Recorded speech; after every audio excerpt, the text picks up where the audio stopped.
নমস্কার বন্ধুরা, সীমাস টিউটোরিয়াল ক্লাসে আপনাদের সকলকে স্বাগত জানাচ্ছি।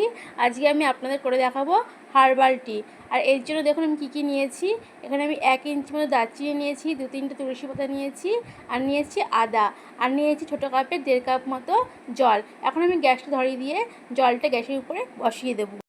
জলটা গ্যাসের উপর বসিয়ে দেওয়ার পরে যখন জলটা ফুটতে শুরু করবে তখন আমি আদা, দারচিনি, তুলসী পাতা দিয়ে দেবো এর উপরে।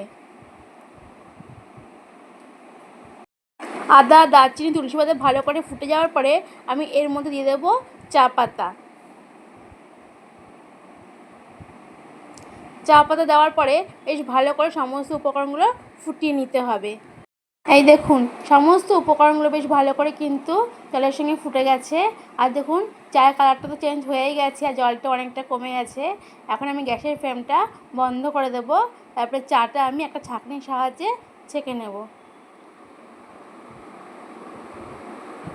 আমার হার্বাল টি তৈরি। আপনারাও বাড়িতে এরকম করে হার্বাল টি তৈরি করে খাবেন, দেখবেন ভালো লাগবে।